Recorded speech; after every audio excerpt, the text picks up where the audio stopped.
Welcome to another episode of the No Name Podcast, powered by IAmHipHop in collaboration with High Creativity. You are now tuned in, locked into the one and only J. Juju St. Paul. And who do I have with me? You have the one and only Ishmael Street. I am the founder, CEO of That Is Not a Noun, as well as That Is Not a Noun podcast. Basically, my ultimate goal is to change the narrative for men of color and fatherhood. And I'm just that dude behind the scenes. But also, I want to take a moment to honor a man that's near and dear to my heart. 2 weeks ago, I found out my stepdad passed away from COVID.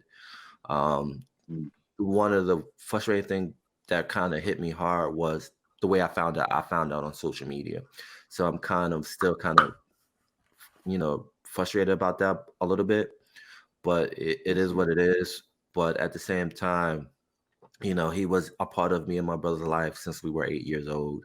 He was, the first and last father figure in my life. And so I just want to dedicate this show to my father, James Johnson.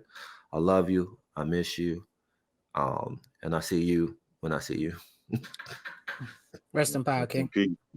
Yeah, man. Yeah. Well, I forgot to tell everybody my damn name. I'm just here talking and shit. Like mine. This is C Stats, man.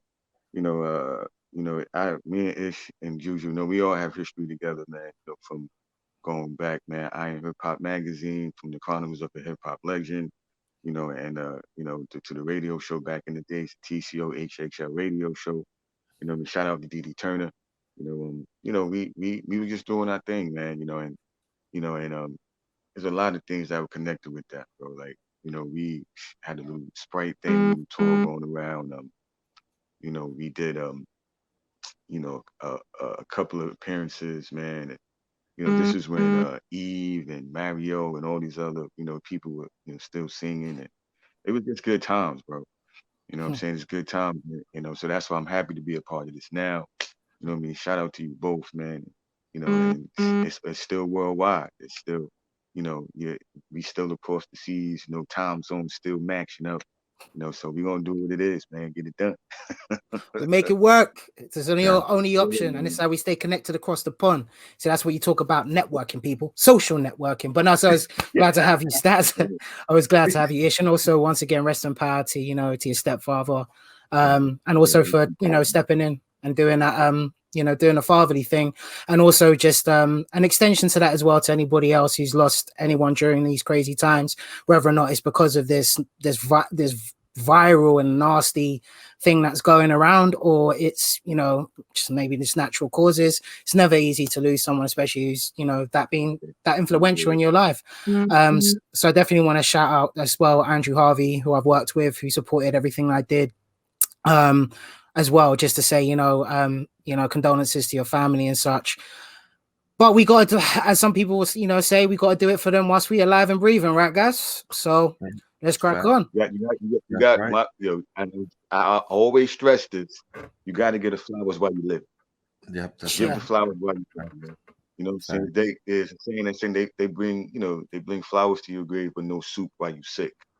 You know what I'm saying? So I'm a true believer in bringing the living soup and flowers, man. You know what I'm saying? You got to appreciate you guys while you're here. So I'm gonna tell you guys right now, I appreciate y'all both. Be here, you know what I'm saying? We got through the whole COVID thing. I was, matter of fact, before we even got on, I was talking to Ish, man, because last night I had a good time. I went out, and had a real good time. But it's you allowed out? Woo, what's that like? And he won mad, so I'm happy about that. yeah. But here's a little different. You know what I'm saying? It's like you can be in an area where everything is closed. You can't do. I don't want curse, but you can't do nothing. And then you could just get in your car and drive an hour, and it's a whole nother world. People running around, and then it's like, yo, you looking at these people, it's like, yo, nobody got no fucking mask. Like, you know what I'm saying? It's bananas, and you have to on your own. You know what I'm saying? On your own responsible causes. You know what I mean? You had to be responsible on your own. to have your stuff on, to have your sanitizer and do what you got to do. But it's just amazing to me that, some people just don't care. You know what I mean? And yeah, and but you can still have your, your distance and everything else. Even yesterday was like, my first time, back in the gym in a long time. You know what I'm saying? They called me. They got me because they were like, yo, man, come on back. Come on, come on back. We got their weights, son. Them treadmills, cat. Tone cuz, you want to crip walk all over this treadmill. Come on back, man. Like, yo, they got me with some free stuff. They said, come on back, man. We get, the last 3 months, don't worry about paying those. I was like, oh, okay. You know what I mean? So I went and, you're, like I said, always cautious. You got your mask on, you got all that. But just looking around, you know what I'm saying? It was a lot of people in there, and you're still like, nah, I don't know, because that's what kept me awake. You know what I'm saying? So, I mean, it's just a change life, man. Like this whole the wearing the mask everywhere thing. It's like it's like part of life. You know, and it's been a year. Yeah, it's been a year. Yeah. You know what I'm saying? And I was just saying that, like, yo, it's been a whole, like, I have never seen this in my whole adult life. I'll be 43, and never have I seen something for a whole year last like this. Like, this is crazy. Crazy. But real quick, you don't see the elephant in the room, right? You don't see the elephant in the room. You don't see anything different, right? Oh, hell yeah. You don't see my stimulus haircut, right? He got a stimulus check. Haircut. That was before stimulus. Now this is after stimulus. What a way to plug yourself. Did anyone notice the elephant in the room? I'm looking behind, like, I know I got the bags and everything, but it's circumstances. But he's like, oh no, like, nah, I'm talking about me. Look at me. I'm so fat, so flat. Real talk, we all do this. When we get that haircut, we think we the dopest thing on the planet. We have that intro music in our head that's playing. You know what I mean? It's like remember I'm gonna get you, sucker. With the dude with the goldfish shoes. What the overgo? You talk about overgo. The guy that from overgo. That's how I felt after I got my haircut. Crazy, man. Crazy. Oh man, bro, seriously, shout out to all the barbers out here. Like, real talk, if you still been actually do your thing, even especially out to you. And I was wearing a mask too, so I wanted to put that out there. Being responsible and stuff, So, but yeah, no, you're looking fly, son. You're looking fly. Congrats. Thank you. Congrats. Now we can proceed. Now we done talking about mwah. Okay. we can now have a well-educated conversation. Yes, we can. So what we gonna slang about today, guys? What I want to talk about is let's time travel to the past. Let's go back to the days of Chronicles of a hip hop. We could do that. Chronicles book, because that was ahead of its time. It was the first hip hop literary series with fantasy in it. Yo, Zach, can you talk about that, man? Because you see a lot of these blurred, and what blurred mean is you have Black people that's into the comic world, cosplay, you name it. I love the comic world. We love it. Infuse it in hip hop. We were doing this 5 years ago. So can you talk about that, bro? Yeah, well, I mean, the book started, from D.D. Turner, my man Derek, he was the, creator of the book. And, I just came aboard as the co-creator and just giving my incentive and my ideas for it. And, we were in high school together, so we did it, we spent a lot of time just chilling, man. And when the book came around, it was originally supposed to be a comic book. You know what I mean? And we had, rest in peace to my man Juan Dowling. Juan was an incredible illustrator, bro. Like, his work is incredible, man. You know what I mean? And just from looking at it, his work, and me being a fan of comics, I was like, yo, that's it. Like, I want to be a part of this. You know what I mean? And we got it going, bro. Like, we were printing our own books, like, in Grand Central Station, man, in Derek's old office where he worked at. So it was like certain things in the universe just sprung this all together, man. And and the characters, everything, man. And we his name was Chris Ellison was the main character in the book, and he was chosen to save hip hop. You know, the and of course the villain was a whack MC.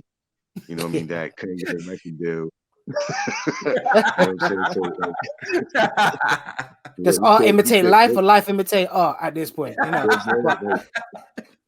Every time he touched the microphone, like all you heard was feedback. So that was his name, feedback. You had Dahlia, another villain. I mean, the story was bananas, bro. You know what I mean? And it was way ahead of his. And I felt like I felt that. I felt like this was ahead of his time, and we wanted to get it done. So what we did was we tied education into the book. You know what I mean? Like, so we tied math, we tied arithmetic, we tied social studies, history, we tied all this to the book, so we can sort of like teach you about the culture while giving you jewels and gems on everything else. You know what I mean? And it just felt like more of a service. You know what I'm saying? Like something to give back. You know what I mean? In a different kind of way. So we stepped out to the Board of Education in the beginning, bro. Like we stepped out to district offices all over Brooklyn. Going out and to the it was the arts department. You know what I mean? So what really hit the nicks for me was one time when we went to, I think it was District 19. And this was when the Board of Ed had an arts fund. They would, this before all the cutbacks and all that. So we went there with a poster, and we were like in awe because these older folks took us in. They were just like, yo, young folks are doing this, man. We were like, yeah, and they were like, you taught lessons and math and like they were so amazed that it was something of people of color, and we all looked alike, and they started parading us around. So I felt that this was something else to come. But you know what happened? The more the more that we got around, it was like the more this whole cutback thing was arising. So in the middle of it, before we can even launch out, there were like major cutbacks. So of course, it threw us in that loop. So but you don't stop, you keep going. And that's where, the whole novel, series kind of came about. You know what I mean? And it was a beautiful thing, man.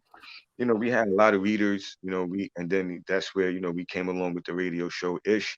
You had a lot to do with that because, it was incredible how, we can take an idea and it just formulates to a whole nother world.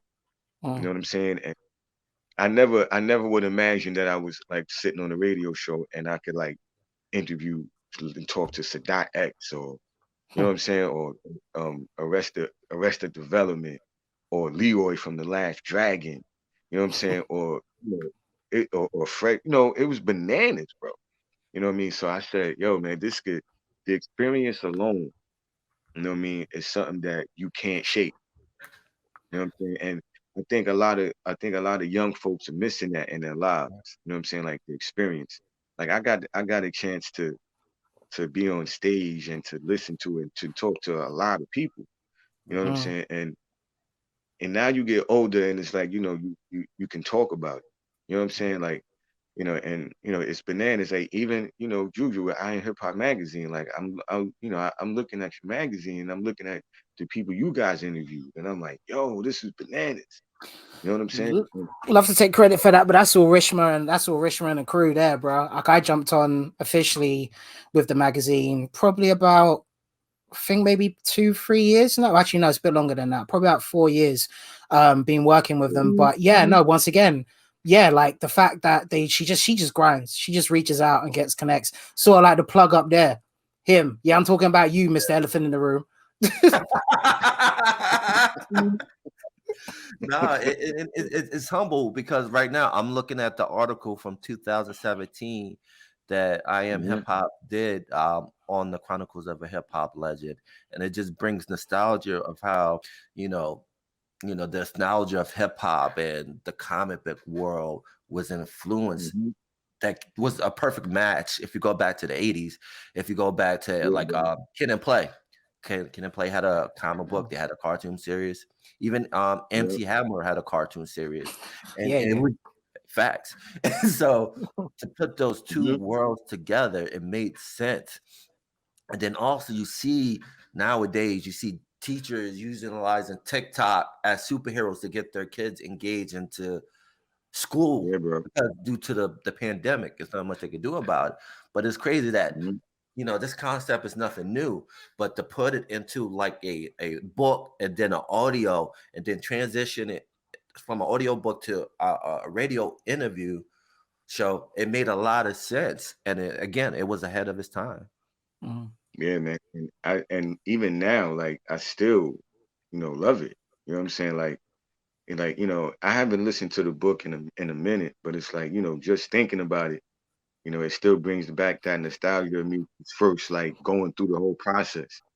You know what I'm saying? Like just listening to it and looking at the characters develop, and I loved all that. I loved all that. You know what I'm saying? Like it's that ass, bro, because it's like, there's nothing better than doing what you love. You know what I'm saying? So, and when I was a kid, like I remember watching, like y'all remember Akira? Of course I did. That's the first official. Well, they called it a manga then, but if you want to be to everybody who listening who into this world, yes, I know it's the first official anime, but it was released by the publishing company Manga. So at that point, if you were, especially here in the UK, you didn't know the difference between a manga and a manga or an anime at that particular point. But I know we know the differences here. Sorry, please continue. Of course, I remember Akira. Also, it doesn't do anything to reading the seven long books of the whole Akira world, but it did good. They tried to basically they tried to smash it all into one movie, but it wasn't parallel to the books. It was bananas. But like but this is what I'm saying. It's like if you were into this world, you were into this world. So to be able to to formulate something and to work with it, like it doesn't feel like work at all. You just feel like you're just having fun, enjoying what you're doing. You know what I'm saying? And that's the part that I love the most, because all this, it all evolves around hip hop. It all evolves around the culture. It all evolves around giving back, teaching something. And then on top of that, it turned into the radio show.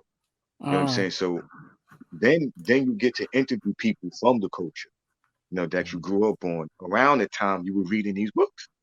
So it's like it was all in sync. It was just like constant blows to the head, like bah, bah, bah, bah. Like, oh, I loved it. You know what I'm saying? I loved it. And then on top of that, I remember when we were interviewing it was Ruck, you know what I'm saying, from Helter Skelter. You know what I'm saying? Oh, right, you got rocked. Oh yeah, we did. Yeah. Yep. And we all grew up in the same neighborhood. So, it was crazy because we were talking and D brought up the point like, yeah, my man Stats grew up in Brownsville, blah, blah, blah. He was like, well, word, what part, blah, blah, blah. So, and it was crazy because I used to see this dude walking around all the time. You know what I'm saying? You know what I'm saying? And I'm like, I'm watching videos, I'm mixing your records and shit. You know what I'm saying? But I'm just looking at you, just chilling. You know what I mean? So like this whole realm kind of kept me around that whole thing. You know what I'm saying? And that's what I get thanks, man, because it's the culture is beautiful, bro. You know what I'm saying? And even now in this whole COVID situation, like if we would have like really, really stuck, with the book, all the readers and all the attention that it was getting, you know what I'm saying? In these COVID times, it could have been a show right now. Right. You know what I'm saying? It could have been a series on Netflix right now. It could have been very true. Very true. Yeah. No, you know what I'm saying? Yeah, man, it's crazy. Yeah, man, for real. And it's crazy, like when we talk about the main character, Chris, like we're all Chris because we're all purveyors of the culture, and we all have insecurities, but our hearts in the good isn't good in intentions. You know what I mean? And so, I just loved his story because you followed his journey as this. He wants to be the hip hop legend, but it's things he had to go through to get to that level, and that's just in life in general, man. It's crazy how you look at it now today and how impactful it would be if it if the masses if it stuck and the masses had it, it's how impactful it would be when it comes to like father-son relationship, just home environment, I'm just getting goosebumps thinking about it, man. It's just crazy, man. I mean, one thing I would say, sorry, go on, Stats. No, I mean, I was going to say, like, it's crazy because, you know, like that situation, that storyline that was created around that book, it's like you said, Chris couldn't, you know, yes, he was a savior of hip hop, but he still had to go to school and get his stuff done. Like his mom's wasn't having that. Rashawn was his boy, you know what I'm saying? Like, you know, he was producer, and, you know, and his parents, no, they wasn't having that. You know what I'm saying? So there was a lot of structure. There was a lot of, you know, things that it's like that's a universal, basically it's universal law to me. Yeah. You know what I'm saying? Like we were giving you universal laws that would never change. Yeah. You know what I'm saying? And at the time we didn't, you know, now at the time we didn't know what we were doing. You know what I'm saying? Like we were just having fun, but we wanted to make sure that, you know, like whatever was put out, it was put out with a certain, you know, for a certain reason, with a certain cause. So things like this could be done. And then we could just go back and, you know, and you can always pull it back out. You know what I'm saying? And you know, and do what you want with it, man. And it's just bananas. You know what I'm saying? But yeah, it's a beautiful thing, man. And even like I look at, you know, all the content that's out now. You know what I'm saying? And so, you know, and back then what we were doing, there was no need for content. No. There was no need for content, bro. Like you could literally make a song saying one word and everybody would buy it. Yeah. Wait, are we still not doing that? Okay, fair enough. Maybe time to change, and I missed it. It really didn't change. You're right. You're right. You can still do it. You know what I'm saying? But it's like, but now you know the need for I'm seeing a lot more content, way more than before. Yeah. You know what I'm saying? Because before, you know what I mean? Like, I mean, it's still kind of the same, but you know, the need for content is a little more. Yeah, maybe. I think it's because that's like a multi-layered cake there. And I think what I started to realize, especially of this space, for this is even before the pandemic, is when you're actually starting to find a lot of the younger generations going back to older music. Because when we were growing up, like I was around with vinyl, tape, mini disc, CDs, you know, MP, like when MP3s, well, I was there, I was alive when the first iPods were released and such, those big chunky things that, you know, if you had the money to carry one of these around. But, you know, even for myself, I was thinking about it just, was it today or just yesterday? When I couldn't go out, or just no one was out or doing anything at the time, I'd just sit in my room, potentially reading comics or drawing and just listening to music. But then also my music then passed on to like my sisters and such. And that's what, you know, you found, especially if you got like older brothers or the people that are really into their music. If you're in that environment all the time, that's what you're consistently around. But now with digital information being so fast and available, we just take what's thrown at us. And then what you start to realize is that a lot of people are now looking for, you know, deeper messages into stuff, or like you said, they're looking into more content. Say for instance, like, you know, for me to admit, you know, 10 years ago that I was heavily into manga without being in the right community, I'm a full-on geek. Comics and all those things, you're supposed to leave those behind as you're a kid, or you're a weirdo. Now as time's gone on and things like Marvel have, you know, taken over, you know, the TV screens and the big silver screens, you know, when you that whole context of things has now kind of changed. It's like, oh, it depends on what you're really into. But if you still kind of look into Japan, then you now kind of, you'd be considered to be a weeb. So there's like so many different layers that kind of, you know, tear this whole thing apart. But then it's like not just a case of content, I think it's context as well, which is like heavily needed. So I'm just going to use this opportunity to also plug, you know, the twin brothers who started the first official, you know, anime studio, fully given, you know, 100% certification, Diarch Shatijo, I think is pronounced as, done by Arthel and Darnell Isom, who, and if I pronounce that wrong, sorry guys, but you know, I'm trying my best here. But yeah, they started their own official black anime you know, company. But then there's even that whole stipulation of things, so there's still quite a lot being pulled from everywhere. And the reason why I'm going that route is because when you're saying it's like, if we had it now and we could kind of create where we are, even though it was only for a bit, think about how many people the Chronicles of a Hip Hop, you know, legend story, not just the case of the pod or the radio show, as we was calling it at a time, when officially it is a podcast with what we'll call it today. think about how many people it did touch and inspire, because now we've got things like Black Sands. You know, they've been doing their thing. There's quite a lot of now young Black artists and creators bringing, you know, Black characters to life, with which then tap into stories that aren't just genre, you know, mainstream and that genre kind of specific. And even though that comes with its own backlash, but yeah, you can say what you say with it. But you're definitely right. You're onto something, but it doesn't mean that the flame is gone. I think it's just kind of, you now have more experiences. There's more people out there that are doing their thing. So now there's a larger network of people to work with. And I think that's maybe a way of looking at it. Maybe not this very moment, but if anything, the pandemic has shown us one thing: have a hobby, have something else that you, like you said, when it doesn't feel like it's a job. You know, when you're creating, it's like, for me, it's just a natural thing. So I create, I do. It's like a brain puzzles or teasers. You know, it's like you're working your own equations out how to kind of make this work with this and that work with that. So when you start constructing these things, this is where you create, you know, and it comes something and people actually react to it. There's no other feeling more like it, especially when people start complimenting you, like, yo, man, like, yeah, that stuff inspired me to do this, and this stuff inspired me to do that, and you know, and or I didn't know that was possible. But that's a beautiful thing that you guys were doing. Sorry, but yeah, that's what I just wanted to say. No, man, I appreciate. No, it's an awesome experience, man. It was a time that's in a place in history that I will always cherish, because I got to friend and become brothers of some great people that I'm on right now because of it. It's very true. Very true. Chin Chin. Yeah, I remember going to remember that last, it was the book signing for Rack Low. Rack Low, yeah, brother Rack Low. Yeah. Oh yeah. Remember hearing about it. I wasn't there obviously, but yeah. I know. You just wanted to put your input in there. That's fine. I stick it where I can, and I stick it where I can. Know, always shinking people, man. Stop shinking people. Yeah, like, you know, it's like little things like that. You know what I'm saying? Like, I know that, you know, like we were in that room, you know what I'm saying? You know, because of, you know, literally because of you. You know what I'm saying? But also because of the TCO, because of the TCOHHL radio show. You know what I'm saying? Like, we got to do the interview, and you know, he invited us down. Like, it was taking us to places that you can't buy. Yeah. You know what I'm saying? It was giving you experiences you can't buy.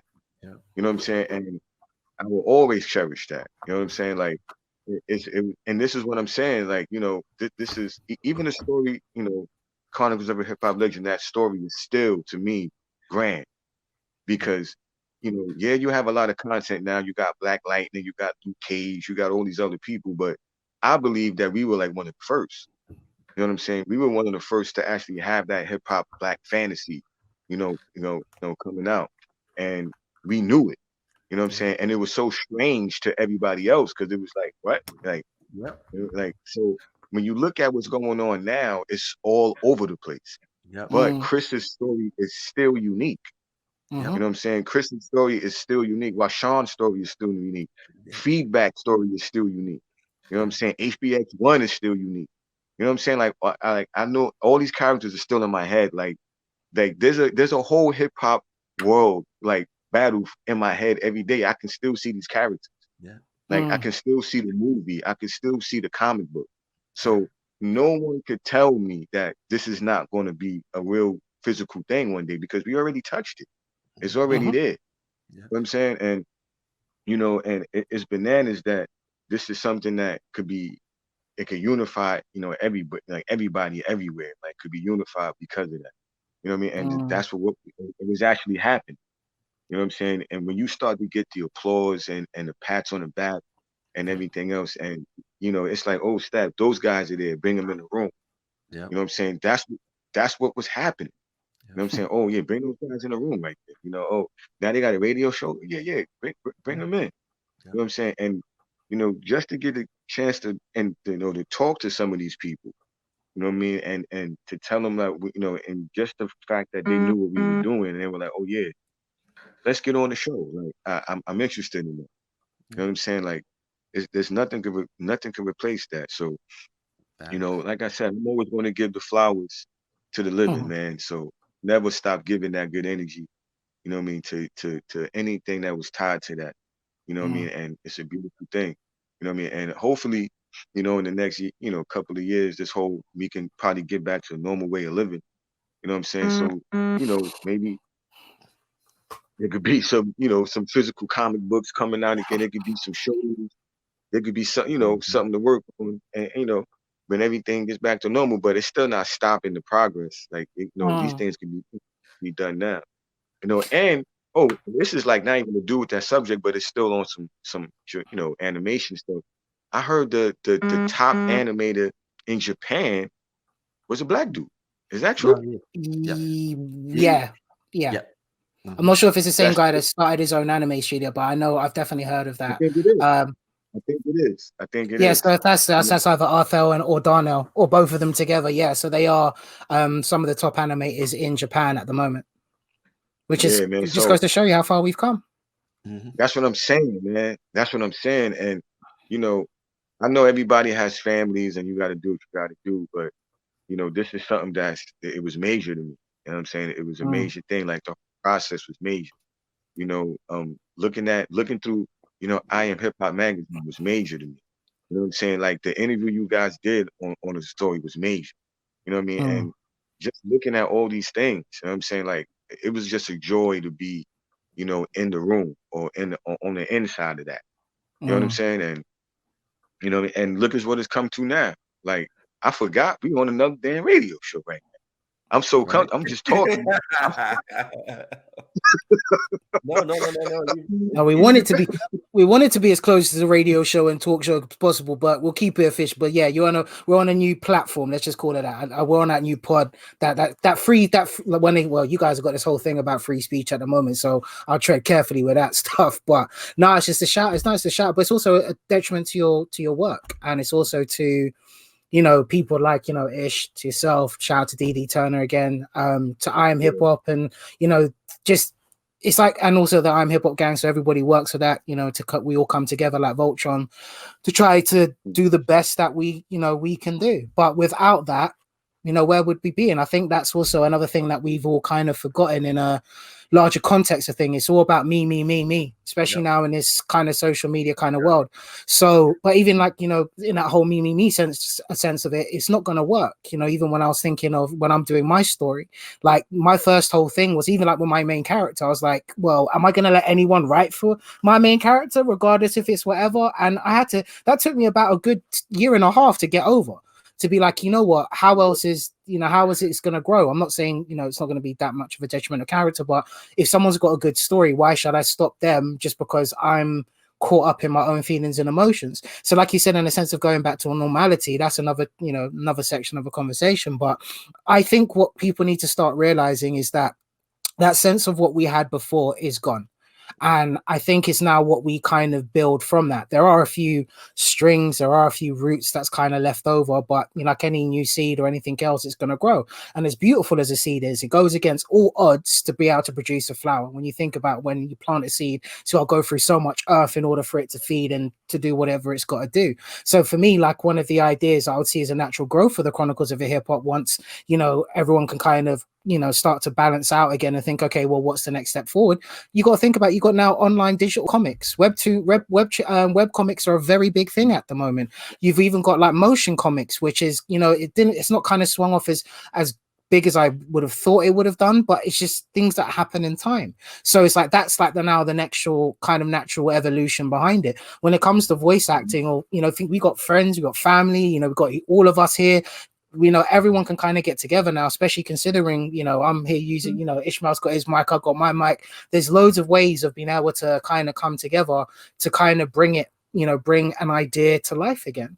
And the beautiful thing is you already have so much of it already set up. So that's the way to kind of go. That's the way I think everything is going forward. And it is great to have physical, do not get me wrong. And I definitely want my copy signed by everybody, please, thank you, so I can get that framed and, you know, put that in this little glass box for when it kind of, if I ever have kids, you know, pass it on to them kind of thing for legacy. But that's the whole thing about it. You know, I think if anyone should take anything from this, is if you have something, you have an idea for something, 90% of anything is doing. So once you've done that, figure the rest out. Don't be afraid to ask for help. Yes, okay, there's certain people that you can't trust. I get that. You know, people are happy to kind of take an idea and run with it and kind of make it their own. But there's loads of ways to kind of cement what it is that you have without it getting too messy, as, you know, Ish was saying beforehand. It's always devils in the details.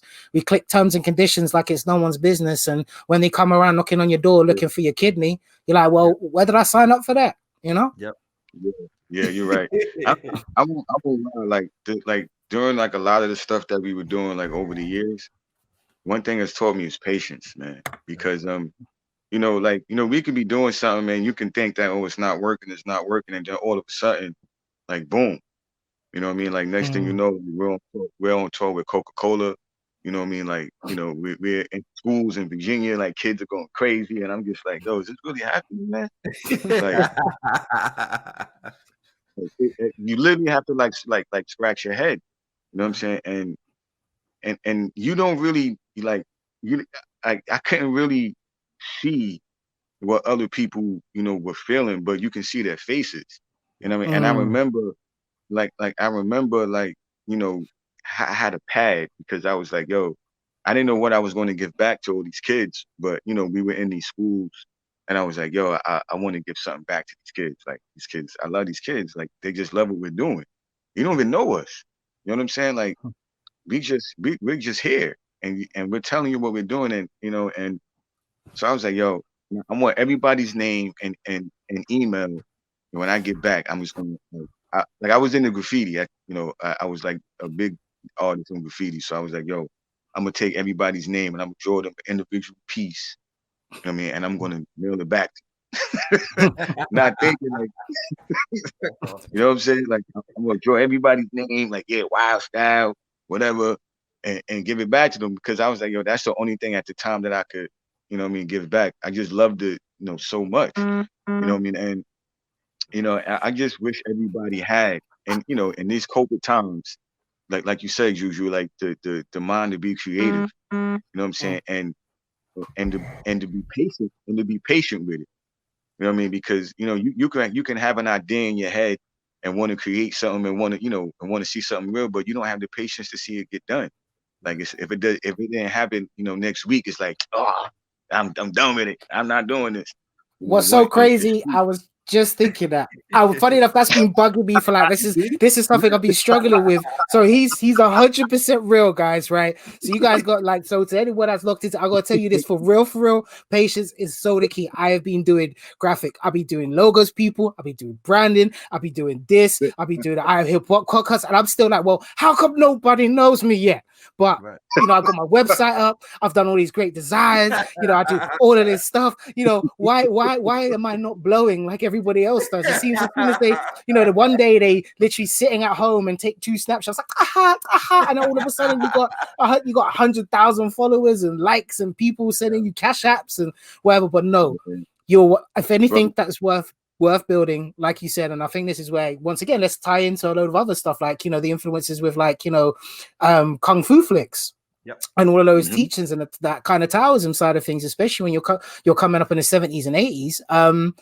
And that obviously spilled over to me, and you start watching your first Bruce Lee stories, or I finally got to watch all the Wu-Tang sagas whilst I've been off during this, you know, period of time. But one thing they always, you know, the Grandmaster, and, you know, always teaches you at that point, just be patient, you know. And as someone, you know, wise people say, don't chase money, let money chase you. Your whole thing is by creating and doing something that, whether or not you've learned to grow from it, or learn something brand new and then to grow from it, and then just kind of find that groove in order for you to enjoy it. The rest will come. And also, I know it's all kind of a tough situation, but I had to learn this the hard way, is it's not embarrassing to ask ever. And just know that there are people there around you who can help. They might not be able to help, you know, pay your whole rent. They might not be able to pay whatever, but they might be able to give you, if you know you're struggling, might be able to give you a little bit to go, yo, go get yourself, you know, some food. This is on me. Like, or I know you need a little bit of change, and, you know, go and do that. So I think that's what we all starting to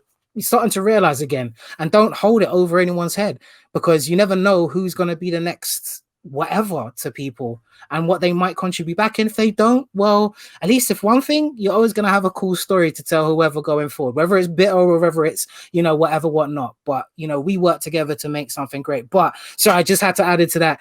Stats is so right with that. That's so right with that. I totally agree. And I think the key thing too is hold yourself accountable. Have patience, but hold yourself accountable.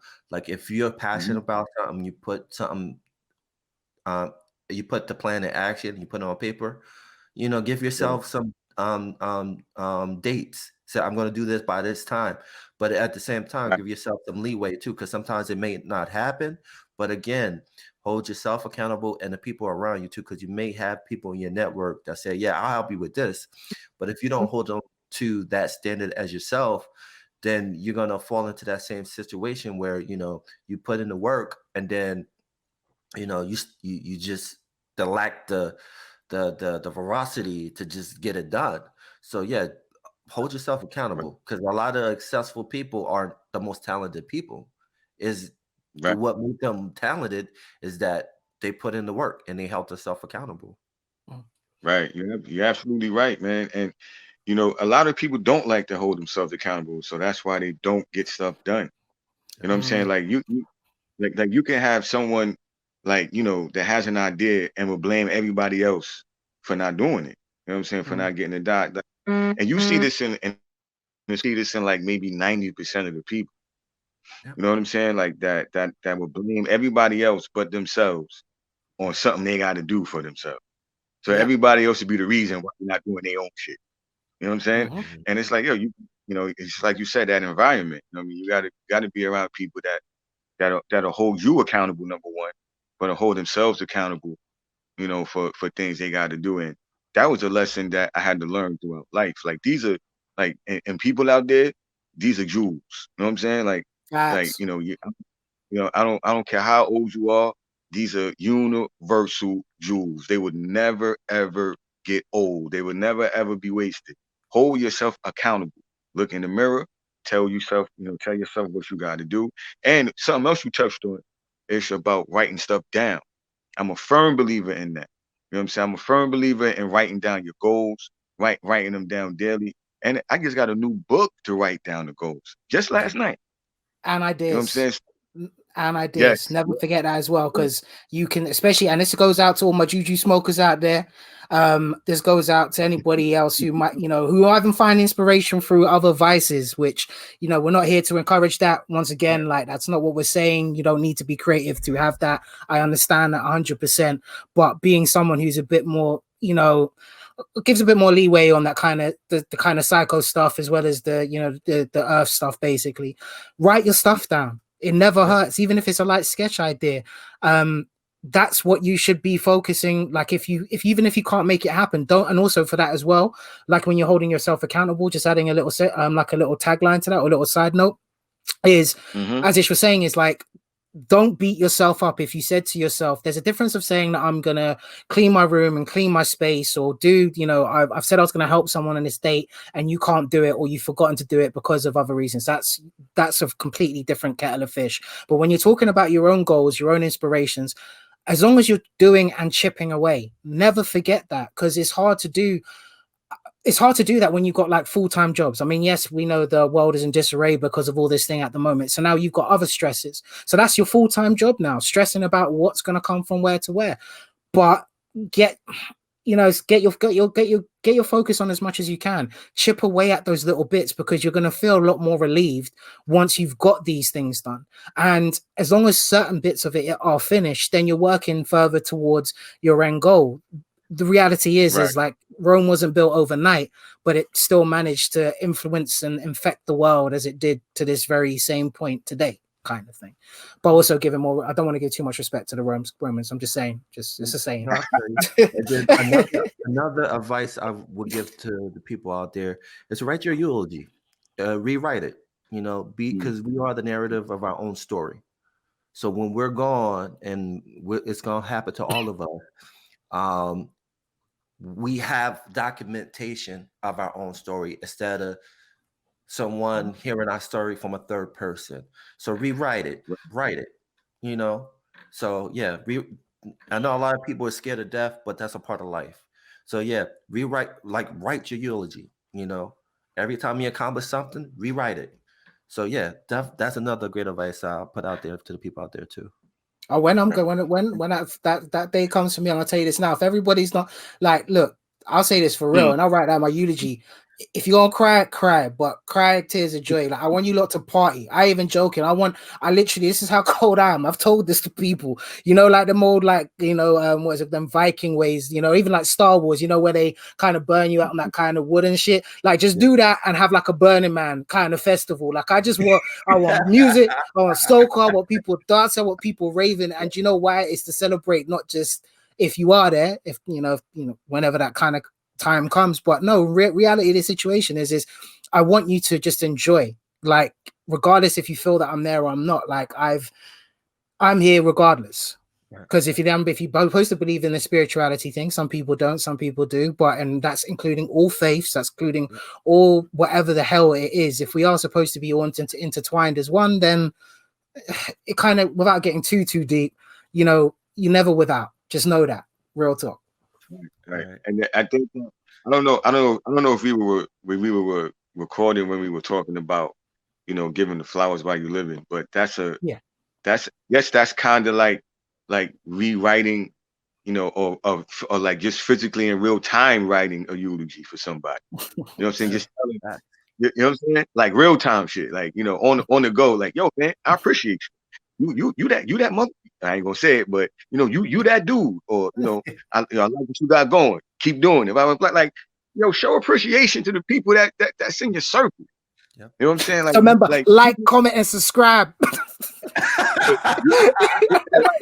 It's where's it at? It's up there. I see. Oh, down here. All right, yeah, it's like you know, exactly. Like it. For real. You know what I mean? Like we don't do that. It's like, you know, for like it seems sometimes like it was too much of a big deal for people to like compliment one another. Yeah. You know what I'm saying? But you can tear each other down though. Oh yeah. You know, you could do that real easy. You could tear each other down, but yo, compliment one another. You know what I'm saying? Like, yo, bro, I like what you're doing out there. Keep doing it. You know what I'm saying? And it's like, but you could say real quick, yo, man, look at this, look at this fool. You know what I'm saying? Like, true. Like you could spread that in a heartbeat. So, you know, like, yo, man, just show appreciation, man, because once you start doing that, you know, you know, it spreads. It's like a magnet. You know what I'm saying? Like, I'm a firm believer in meditation. You know what I'm saying? Like, I meditate, you know, not every day, every night, but I try to most of the time. You know what I'm saying? Every morning, every night. I'm a firm believer in, you know, in leaving my house, you know, feeling a certain way. You know what I'm saying? Like my day has to be adjusted. You know what I'm saying? Right. So even to what I put in, even to the things I put into my body in the morning. You know what I'm saying? So it's like it keeps you on a certain plane. It keeps your energy fresh. It keeps and then like it keeps stuff like this happening. You know what I'm saying? Like, because me and Ish, we didn't speak for a while. You know what I'm saying? And then yo, we connected. You know what I'm saying? Like, and it's like, yo, we just like reaching out. And then like when I connected back with him, the conversation we had, I was like, oh, yo, this dude still got the vibes. You know what I'm saying? Like, he still got the vibes. I was like, yo, and then boom, next thing you know, this platform. So I'm like, yo, the vibe is still there. It don't like it can't, it's not gonna die. And my thing is, I love that because it's like, yo, that lets me know that I'm not the only one feeling this way. You know what I'm saying? Like we like I said, like, yo, we on one platform, and this is in what, a different time zone, another state, and it's still, and we all bringing it together, man. So shout out to everybody listening. Shout out to Juju. Shout out to Ish. You know what I mean? Shout out to Didi. Shout out to anybody that read the TCOHHL radio, you know, series. Shout out to everybody that touched it. You know what I mean? It's a beautiful thing. I said, and it's crazy because I was like, oh shit, I just said something wrong, because I was like, shout out to everybody that actually listened to the series. You know what I mean? And I forgot, man, it was more than just a book, it was an audiobook also. You know what I mean? Yeah. So, you know, it's a beautiful thing, man. It's a beautiful thing. I mean, what I'll definitely say though. Yeah, the sun shining behind me and shit. Like, what more can I ask for, bro? You know what I mean? It's true. Well, I got snow, cold. Well, I'll leave it at that. What? Yeah, bro. So I woke up. Like, when I woke up this morning, opened my windows, it was white, and I was like, okay. But no, what I was gonna say. You've been colonized, my brother. The white snow needs the white man. So you've been colonized. You've been Where you living again? Where am I living again? Right? Okay. we're trying. We're gonna try to work through this. And to any of those people who are ultra sensitive, yo, bring it in the comments. We ready for it. That's what we saying, man. Like, real talk. But on the side of, it's all jokes. It's true. It's true. But also on the don't take it serious, people. It's joke. It was a joke. Okay. Oh Lord, but you're definitely right. And also to people too sensitive, and you think I'm joking, I'm really up for it now. No, but in the sense of just what's finishing what Sats was saying, in the sense of like supporting and liking and such, like one thing I started to realize by watching a lot of YouTubers, I mean, yes, you've got like Patreons, they got their merchandise, which yes, ladies and gentlemen, I will be working on, because I designed a No Name podcast logo. We will be getting some No Name podcast merch together. Just got to start thinking about how that's going to work. Patreon wise, there's no real plans for that at the moment, but who knows going forward. But right now, I just want to give you just free good content. But the reality is that what I started to realize by understanding this, by even wanting to do this, especially even before the pandemic, but then especially through it, or I wanted to get to this point. So I started to, you guys do your research. So pretty much every YouTuber whose stuff that I like, I make a actual, even if I might not be a bit indecisive about your comments, it's very rare I might dislike people. If I really got to dislike your stuff, I've really got to dislike it. Like, for real, that just doesn't sit righteous with me. But most people that I spend the time watching a video for, I add a like. Do I always comment on those certain videos? No. But then again, I'm a picky BASTARD, because I rather comment on people's pages, even if to some people, like, oh, they haven't got the time to do it. But to creators, especially creators with not many followers, or which I guess easier for them, but they actually just make an active effort to like that comment, or they don't have to always reply, but even a like or a love, or just showing that kind of reciprocal feedback, for me, I will have a higher thing to even. I'm now the one. I just do one emoji killer. So what I try to do is sum up how I feel on the video with like a one emoji. So if it's a funny video, I do the rolling over laughing face. If it's fire lyrics, I add a fire little kind of bit and bob. But and so if you do see Jay St. Paul underneath your video with my little bay leaf and my sugar cane from when I went to Trinidad, yeah, picture was taken by me. Yes, I told you I'm flat at what I do. That if you see that underneath of a little one emoji, then that's me, and I will most likely give you a like, because that's how you support. And also, guys, if you feel a bit insecure, so even going forward, if you want to help these people, and this is how these things grow, and it stops certain platforms and algorithms from shoving these things down. Yes, subscribe when you want more content. Add the for watch later. Literally, you don't have to use your main Google account. Everyone's been creating emails. I was part of the generation that made making fake emails a thing. My first official email was peace to the peace to the God with underscores in it. Peace to the God at Hotmail. Was it at hotmail.com? That was my first ever email, because I was just like, yo, what can my email be? It's like, yeah, nah, you know what? I love, that whole Wu-Tang, yo, peace to the God. And I was like, yeah, that's gonna be my email. So I come up from AOL and all those bits and bobs. MSM chat rooms got banned because there's too many pedos in there. Now pedos literally just are there anyway. So catfishing is a real thing, guys. But this it goes a long way, and I think that's where it's all good to troll. It's all good to have your comments, and some people just do it because they like winding people up. We all know good wind-up merchants. So in some cases of the word, certain people, that might be their, the way they view things. But when it comes to supporting other people, it doesn't, especially with things like this, it's not always financial.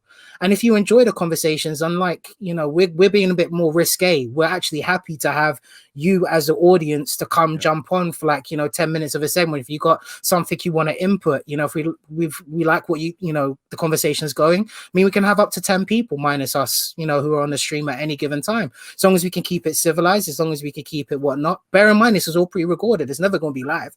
So if what we feel that you say is, well, no, we will cut you out and we will shame you. I'm saying I feel no way. I say, ignore that idiot over there. Let's keep it cracking. But yeah, no, but once again, shout out to the Chronicles of hip hop legend, as well as IAmHipHop, and to Ish and to you Stats, and to, as you were saying, DD Turner, and to everybody else who has been involved up to us coming on to this point. Because if it wasn't for Rishma, with me finishing my when I was finishing with the West Side Radio, and she was like, well, look, these guys are doing this. Do you want me to put you in touch and you guys jump on? And like Stats was saying, we were doing this stuff internationally again. I remember sitting in my room and literally working with you guys and having to deal with the delays and trying to get that little balance right. So nah, man, I'm just happy we back here slanging conversation again. Real talk. Yeah, man. Yeah. And that's what it's about. Yeah, that's what it's about, man. I mean, and it's beautiful conversation. You know what I mean? It's like worthwhile conversation. You know what I'm saying? It's things that need to be talked about. You know what I mean? Like, everybody has a lot of things going on in their lives. I got stuff going on in my life. You know what I'm saying? I'm pretty sure you guys too. You know what I mean? And and you never know, like somebody listening, they, something can help them. They might hear something from one of us that may help them walk on the path.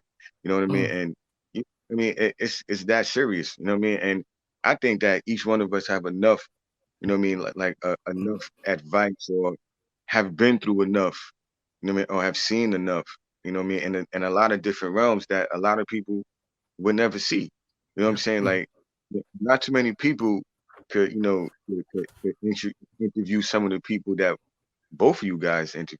You know what I'm saying? Like, it's bananas. You know what I mean? And, I'm just happy to be a part of that.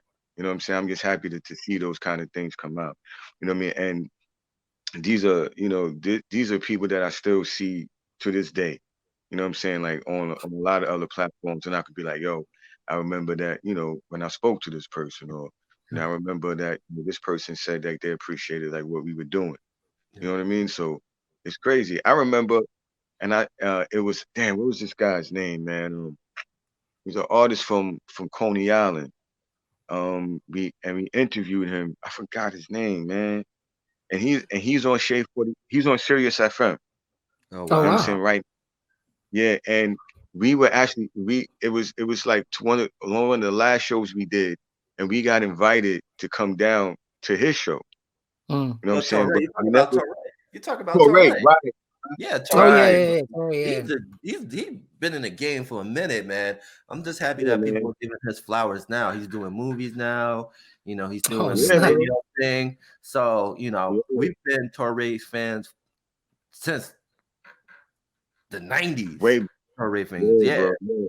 And to have him on twice was dope, man.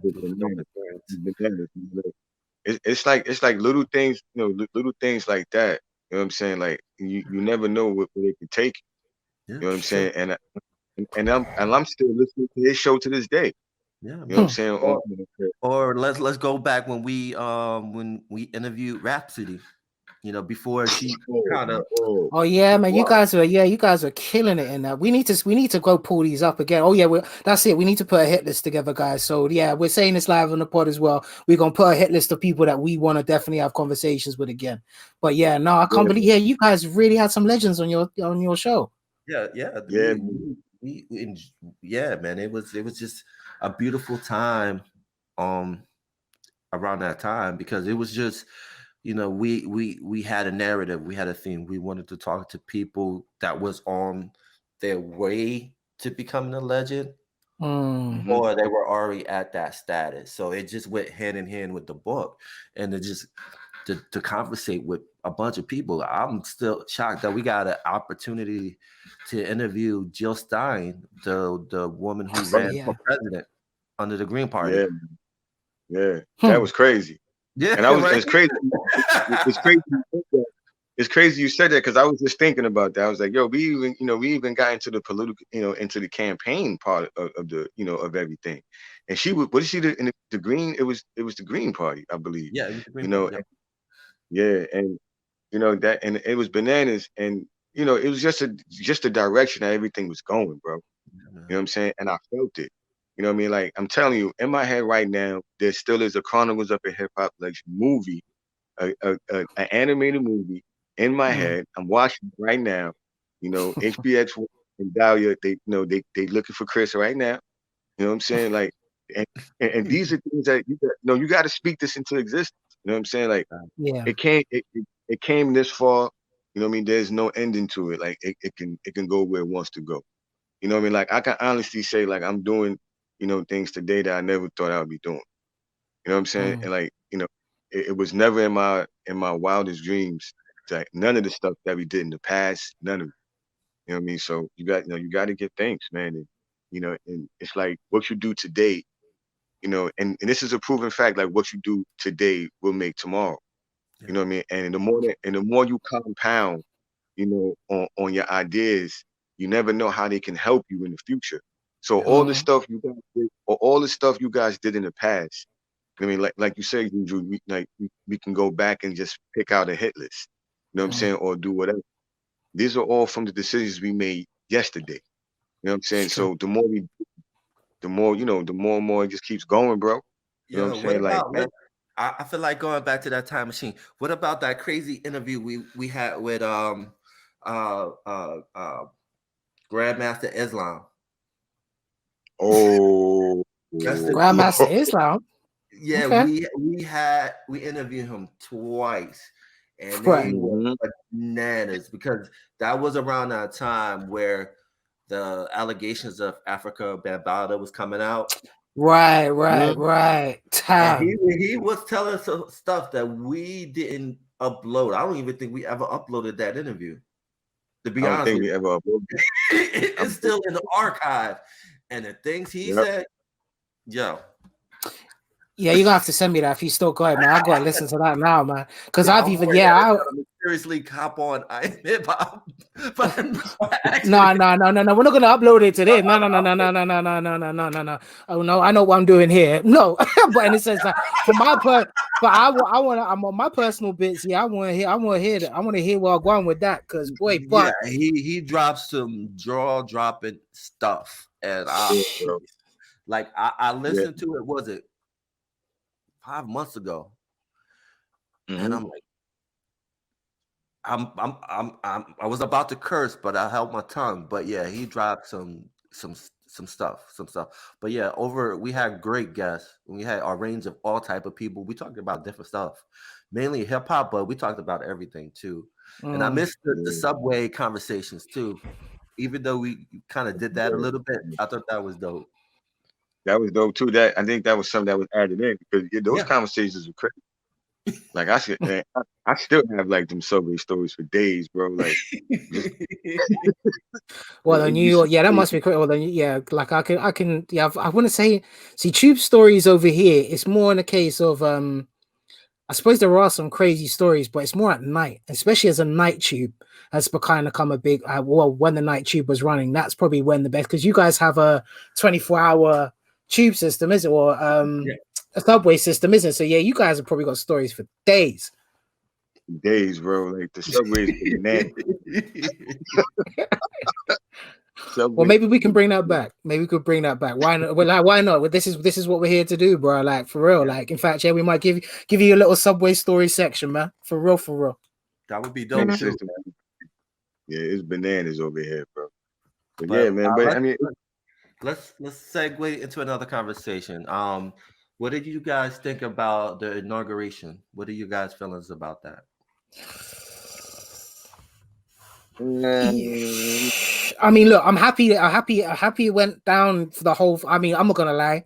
So this might get. I'm gonna be very careful. I'll choose my words here. Don't be careful, man. Don't be careful. This is not about being careful. Are you sure? Because like I said, I ain't looking to get in no trouble, but I was half kind of expecting when Kamala was giving her speech. It's just so bad how movies and how much media are twisted you. You just expecting that pop. That's all I was expecting. Right? Every time, and I was like, I was like, please don't let it be that one. That's that one point in the movie. That one thing where you just like, oh God, please just let it be. But no, I'm happy it went down smoothly. Obviously, after the whole after effect of the I think it was of the riots and everything else after, but. It was just like, do you know what's crazy though? I think some of them even said it's like, oh, we got it out of our system when we stormed the Capitol. That's what I found quite funny. It's just like look, we're gonna riot one time, But that's it. I got a job. People get arrested. You know what that sounds like, dude? For real, that's like somebody eating like 20 a case of White Castle hamburgers, going on the toilet and just letting it all out. It's like, I just wanted to have like 20 hamburgers. Now I'm done. I don't want White Castles no more. Like, what?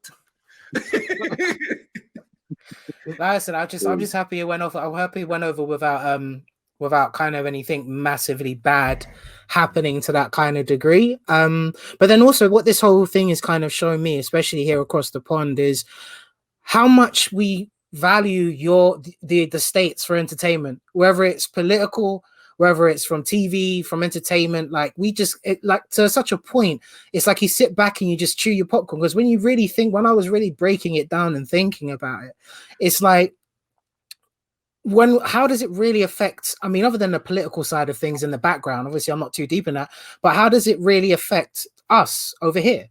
I mean, yes, we've got our, our severe Brexiters who now quite a lot of them are regretting their choices and decisions because it's messed up, like the shipping and like imports and exports. Prices are going up and through the roof, which is now through our pandemic and we're in lockdown. So these are things we can't really afford. And then obviously you've got your more extremists and such. I'm not going to shout them out because I don't believe you've given them any sort of recognition, but you've got your extremists regardless over here. But when you really break it down and look at it, like, the only thing we're kind of more scared of when Trump was there is the fact he had potentially his finger on a button. That was it. Like, and we're just happy that there were people sane enough around him to distract him with Twitter. It's like, here, take your phone instead of pressing the button. Here, take your phone instead of pressing the button. That was the thing we were more scared of. Like, don't be sending people out there just for what? They banned his ass from Twitter too. Like everything. Yeah, he had to crack that shake because he couldn't be on Twitter. Let me ask you a question though. I gotta get out of here soon. But let me ask you a question. What do you think about the high level rap artist pardons that he did? Why do you think he did that? He did it just because again, he's about branding. If you think about back in the days, a lot of hip hop artists loved Trump back in those days. Like 50 Cent, he was on 50 Cent show, a radio show. Even Raekwon did a song called Black Trump. You know what I mean? Mm-hmm. So we ingrained him into the culture in a way. And so, again, this is him being a smart branding man, a smart marketing man. Said, all right, I'm going to do this. So a certain percentage of the Black population or people that's into the culture, they'll still accept me. And so that's what it was. I personally, I'm trying to see where this is leading to. Because even like with the Kodak Black situation, he's still potentially in hot waters because of that sexual allegation charges. So I think if anything, it's just he's now being kicked out. So what he's trying to do is cover up as much of the wounds that he's opened and the direction that he's gone from, because he's apparently supposed to be looking to start his own party. But I think that was kind of it. It's like his last show of power kind of thing to say, well, look, even though it might have come across as I was this, but look, I still support your community or these members of your community. Wayne, regardless, is a massive impact. He's very influential to the sort of the younger generation or the one generation beyond myself, because that's where Young Money came from. And that's what, I remember when I was DJing for the American University in London, of Richmond in London, and you think I wasn't playing Drake? We like Young Money, Tiger, Nicki, Wayne, some of those tracks were literally you could cover half, like a quarter of a night with, because they were all bangers. Everybody kind of knew. So I think if anything, like exactly like Ishmael said, it's just a strategical plan in order for him, and also kind of his last little dig to this whole system. Because don't forget, he's been fighting how many impeachments, how many tax evasions, how many whatever whatnot. So I think it's just kind of him being a child and giving his last little dig. Yeah, I totally agree. He set some records on here. He only a president get impeached twice, only president to incite a riot, only president to hide his taxes. He still ain't show his taxes yet. Nobody never gonna see them like that. You went out office not showing them shits. I don't know how you do that. Presidential rock star, innit? Yeah, right. And then that's the one thing about politics. Politics is all about using people. And the reason why nothing happened with him when he was in office, because people got stuff from him. Like, if you think about the Republicans, they supported him because they wanted some of that agenda to get taking place. And so that's why they didn't support the impeachment. That's why they let him get away with a bunch of stuff, because at the end of the day, they got what they want. They got their tax cut, and then they got their judges on the Supreme Court, and then they have their judges on the lower court. So they got what they wanted from him, and now they don't need them anymore. And now they're like, oh, yeah, sure, do whatever. We don't care. Crazy, bro. Crazy, man. It's bananas, man. I mean, I'm looking at everything the way it's going down. I mean, to out there, this might sound crazy, but it's like no matter who's president, no matter who's doing whatever, it's like you still got to be, on your own to do certain things for yourself and for your family and for your existence. So, it's like basically tell me your laws, tell me what you want to do, and I'm gonna just do what I got. You know what I mean? So that's basically how I see it. Because and I'm looking at Biden and Kamala Harris. I'm like, it's not like it's not like, everybody's like, oh, it's a new beginning. Like some big giant change is gonna happen. I'm like, motherfucker, it's gonna be the same thing like what the rest of it. Like new beginning. You guys are still writing. That's what I'm saying is like one thing I'd say that person has done, because obviously I want to get this pulled down from saying a name, but one thing I can say is that he's, as you mentioned in the last episode 1, is he just pulled the plaster off it, whatever plaster was there in the first place, with this gaping wound which was already there. So in a sense of them being, like you said, it's to be honest with you, it's nice to have the first female vice president. Congrats. That's probably the thing the most, and of mixed heritage as well. So shout out to all my mixed people out there. We trying out here. We didn't choose to be as we is, but at the same time, it's like it's exactly like you said. Like the reality of the situation is you're still cogs in their system. Your healthcare is still your healthcare.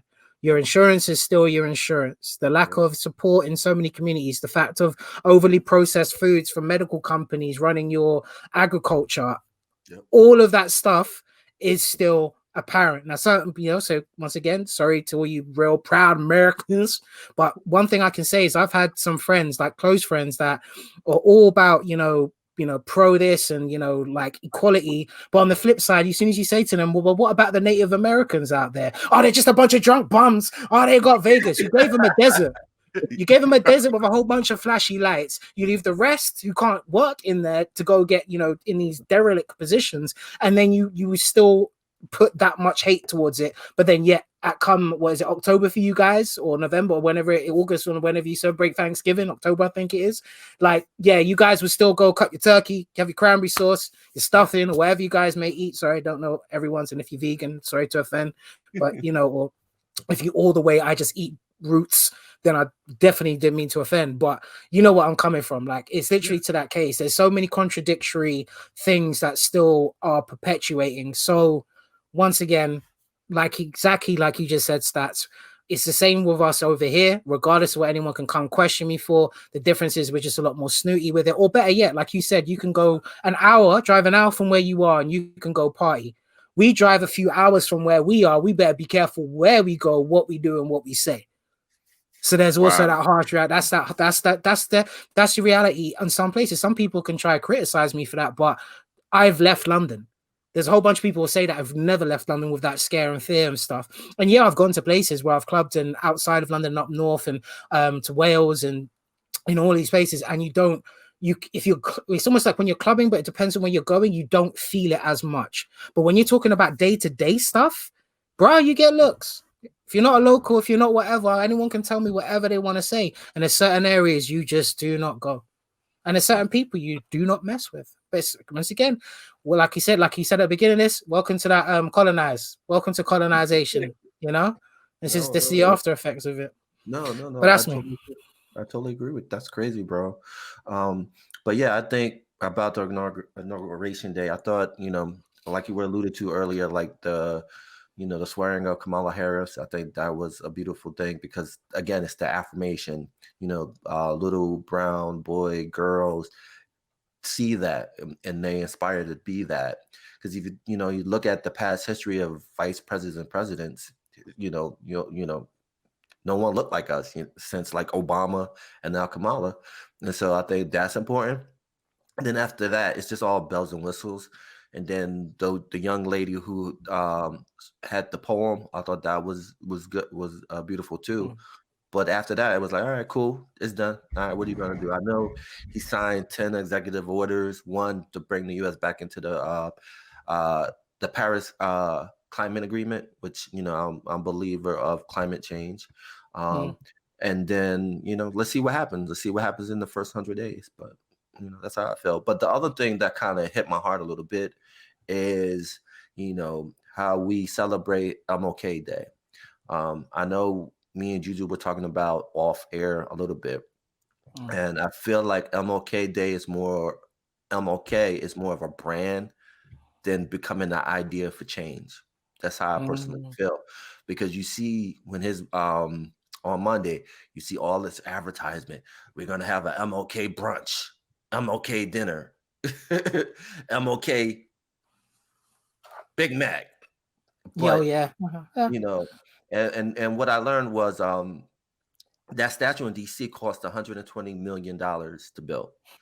And I think it's a beautiful thing. But if he was alive, I think he would have said, you know what, take that 120 million and put it into the poor people campaign. Put that money to help people. You know, don't worry about making me a holiday. You know, just help the poor people, help people that's in need. What are you guys' feelings on that?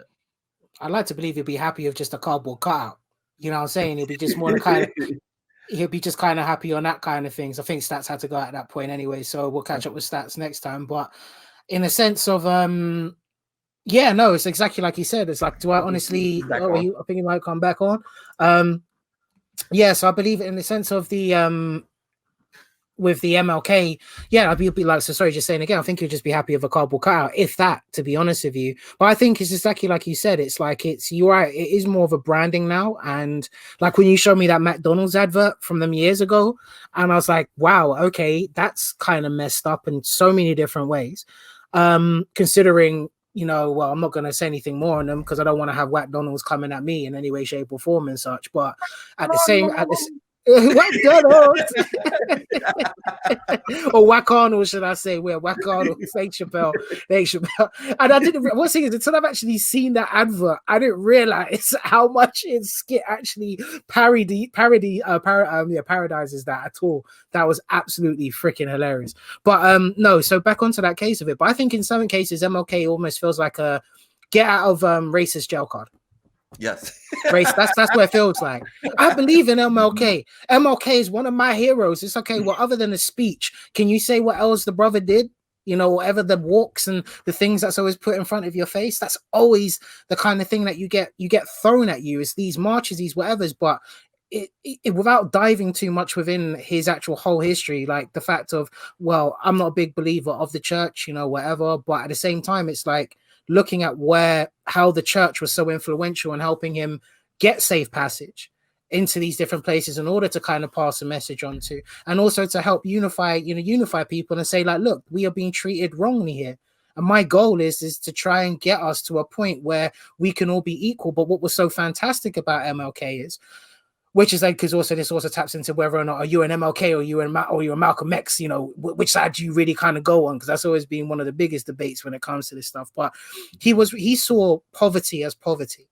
You know, when you've actually, the Irish have been mistreated in the States, you know, the Italians have been mistreated in the States.